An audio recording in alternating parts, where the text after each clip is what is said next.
বাংলাদেশের মানুষ বাংলাদেশ ব্যাংক ক্ষতি করতে চায় না। এক ব্যাংকের ডিরেক্টর আরেক ব্যাংক থেকে লোন নেয়, টাকা লুট করে নিয়ে গেছে, ওই ব্যাংকে আর টাকা নাই, দেশের টাকা সব পাচার হয়ে যাচ্ছে। পুলিশ বাহিনী আমাদের মিছিল থামিয়ে দিয়েছে। বাংলাদেশ ব্যাংক গুরুত্বপূর্ণ প্রতিষ্ঠান, তার বিশেষ নিরাপত্তার অধীন একটি প্রতিষ্ঠান, তারা নিরাপত্তা নিয়ে চিন্তিত। আমরা হয়তো ব্যাংক ক্ষতিগ্রস্ত করে ফেলতে পারি, কিন্তু ব্যাংক ক্ষতিগ্রস্ত কিন্তু ভেতর থেকেই হয়ে যাচ্ছে। বাংলাদেশের মানুষ বাংলাদেশ ব্যাংক ক্ষতি করতে চায় না। বাংলাদেশের মানুষ চায় বাংলাদেশ ব্যাংক সুরক্ষিত থাকুক, তাদের টাকা সুরক্ষিত থাকুক, দেশের সম্পদ সুরক্ষিত থাকুক। কিন্তু যারা ব্যাংকটা ভেতর থেকে ফোকলা বানিয়ে দিচ্ছে, যারা ব্যাংকটাকে ধ্বংস করে দিচ্ছে, আজকে পুলিশ বাহিনী দুর্ভাগ্যক্রমে তাদেরকে রক্ষা করছেন। আজকের বাংলাদেশে এই সরকার অবৈধ, তাদের সমস্ত নির্দেশ অবৈধ। যত আইনি দেখাক, বাংলাদেশের মানুষের ভোটে এরা নির্বাচিত নয়। যেই দেশে প্রতিযোগিতামূলক নির্বাচন হয় না, সেইখানে ওই যে সরকার কায়েম হয়, তারা অবৈধ সরকার। যত রকম নির্দেশই হোক না কেন, সেটা জনগণ মানতে বাধ্য নয়। আমাদের নেতৃবৃন্দ বলেছেন পরিষ্কার করে, এই গত 15 বছরের ঋণ খেলাপি কত পরিমাণ বেড়েছে।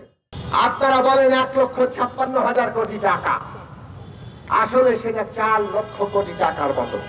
এক ব্যাংকের ডিরেক্টর আরেক ব্যাংক থেকে লোন নেয়, ওই আরেক ব্যাংকের ডিরেক্টর আবার এই ব্যাংক থেকে লোন নেয়। কেউ কাউকে শোধ করার জন্য চাপ দেয় না।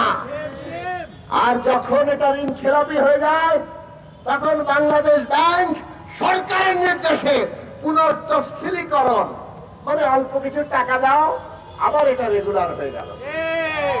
সেই টাকাও আবার 1 বছর পরে থেকে শুরু হবে।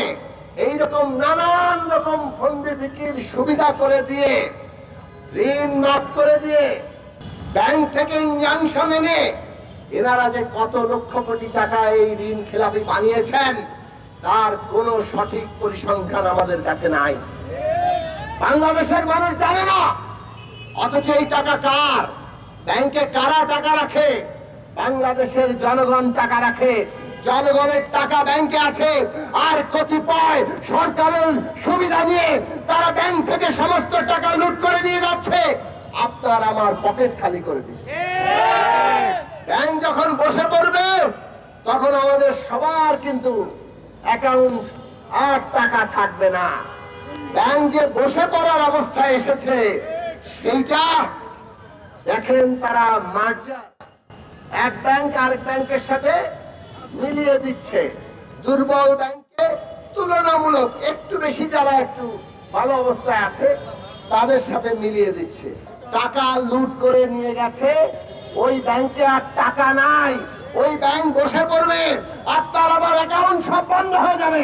বাংলাদেশ ব্যাংকের কাছে সবার হিসাব আছে।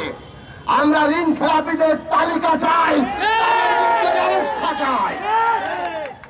দেশের টাকা সব পাচার হয়ে যাচ্ছে।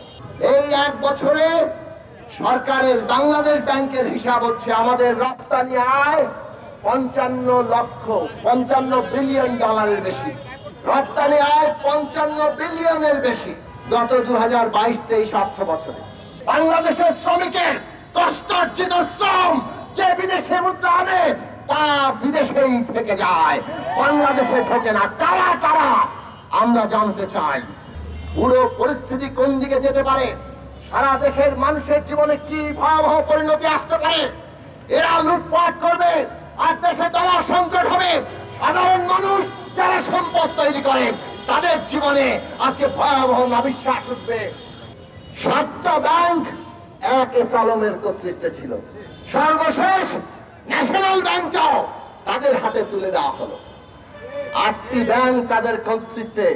বাজারে গুজব আছে যে আরো অনেকগুলো ব্যাংক পরোক্ষভাবে তারাই নিয়ন্ত্রণ করে। তাহলে শেখ হাসিনার সরকার মানে কি? এস আলমের সরকার। এই এস আলম বিলিয়ন ডলার, আরো কত বিলিয়ন নিয়েছে আমরা জানি না, কিন্তু $1 বিলিয়ন মানে 12,000 কোটি টাকা সিঙ্গাপুরে বিনিয়োগ করেছে।